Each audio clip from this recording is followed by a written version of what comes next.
रथ वेशीपाशी आला. वेशीवरच्या पहारेकरांना विचारलं की शत्रुघ्न कुठे आहे. म्हणजे शत्रुघ्न वेशीच्या बाहेर जातो आणि रात्रभर वेशीच्या बाहेर राहतो. मग ती वेस रात्री उघडण्यात आली. पण कौशल्य आहे, तिच्या पुढे कोणाचं काय चाललं, राजमाता.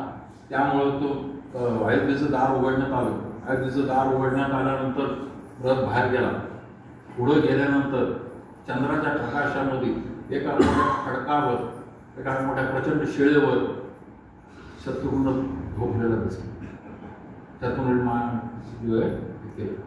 रथाचा आवाज आला, खडबडून जाणारा धनुष्याला बाण लावला आणि तो सज्ज झाला.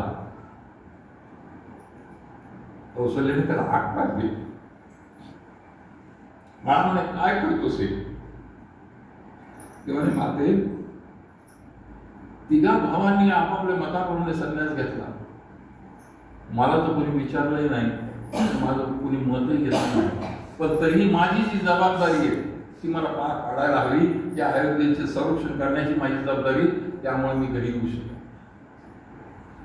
असे हे शत्रू. पुढं राम पंचवटीला गेले. पंचवटी सीतेचं अपहरण झालं.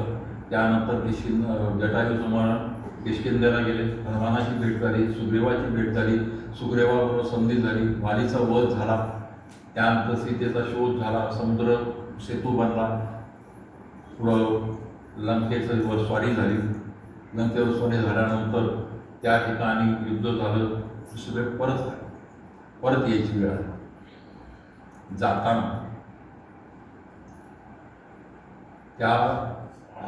जाताना हे सगळे पायी गेले होते. येताना पुष्पक विमान होतं. आणि जाताना भरताने रामाला चित्रपटावरच सांगितलं होतं की 14 वर्ष पूर्ण झाल्यानंतर तू जर परत आला नाहीस तर मी स्वतःला अग्निकाष्ठ भक्षण करेल किंवा मी स्वतःला अग्नीमध्ये. आता 14 वर्ष तर संपत आली. भरताने आपले दूत त्या वेगवेगळ्या जंगलामध्ये दूर पाठवले.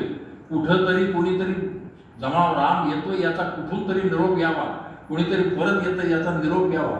मग सगळे दूत परत जे रिकाम्या ह्यानेच येत होते, कारण कोणाकडे तो निरोप नव्हता. आणि त्यामुळं त्यांनी तयारी केली. इकडं रामचंद्र जे पुष्पक विमानासहित 14 वर्ष पूर्ण व्हायच्या 1 दिवस आधी चित्रकूटावर पोहोचले. ज्या चित्रकूटावर आपण 9-10 वर्ष राहिलो त्या चित्रकूटावर अजूनही प्राप्त करावी. आणि उद्या सकाळी जेव्हा 15 वर्षाचा पहिला दिवस आहे त्या दिवशी आपण अयोध्येला जावं, हा त्यांच्या मनामध्ये विचार आला. आणि त्याप्रमाणे त्या पुष्पक विमान चित्रकूटावर उतरले. परंतु प्रभू रामचंद्र त्यांच्या मनामध्ये परत एक विचार आला. त्यांना माहिती नाही की भरत वनवासी होऊन नंदीग्राममध्ये थांबलाय आणि सगळी व्यवस्था शत्रूने पाहतोय याविषयी कल्पना नाही. पण त्यांना वाटतं की भरतच सगळं राज्य करतो. त्यांच्या मनामध्ये विचार आला की जाताना भरत बोलला होता की मी तुझ्या पादुका सिंहासनावर ठेवून तुझ्या नावाने राज्य करेल.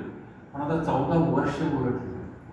14 वर्ष उलटल्यानंतर आणि 14 वर्ष राज्य केल्यानंतर भरताच्या मनामध्ये अयोध्येचा राजा व्हावा अशी छोटीशी तरी इच्छा उत्पन्न झाली असेल का?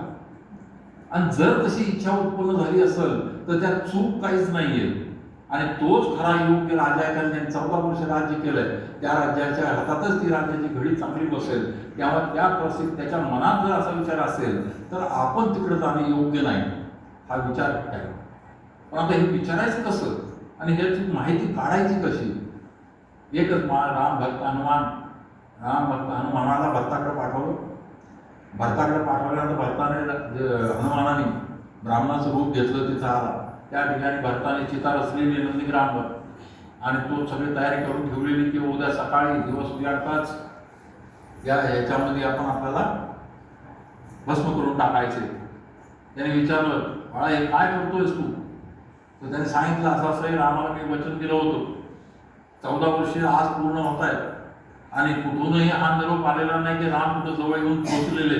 त्या अर्थानं राम 14 वर्ष पूर्ण झालं तर 15व्या वर्षाच्या पहिल्या दिवशी तर पोहोचणं शक्य नाही. त्यामुळे मला उद्या सकाळी काष्टभक्षण करायला पाहिजे, त्यासाठी ही सगळी तयारी कर. तर रामरूपी हनुमान त्याला सांगतात, अरे कसला भाऊ घेऊन बसलायस? तिकडे त्या सुग्रीवाने राज्यासाठी त्याच्या स्वतःच्या भावाला मारून टाकलंय. विभीषण लंकेच्या राजाच्या मोहामध्ये त्यांनी रावणाला मार केलेलं आहे. तू कुठल्या भावाच्या प्रेमाच्या गप्पा मारतोयस का? आणि तू इतक्या दिवस राज्य केलेलं आहे, तुला अयोध्येने राजा म्हणून स्वीकारलंय, तुला जे राज्य तुझ्या हातात आलंय ते सोडून कुठला तू या अग्नीमध्ये जाण्याचा प्रयत्न करतोयस का? ते म्हणे नाही, मी माझ्या रामाला वचन दिले, जसं राम एकवचनी आहे, जसं रघुकुल एकवचनी आहे, त्याप्रमाणे मला ते करावं. ब्राह्मण लोके हनुमाच्या तोंडून वाक्य गेलं, अरे प्रभू रामचंद्र उद्या नाही तर परवा येतील, तेरवा येतील, थोडी वाट तर पाहायला हवी.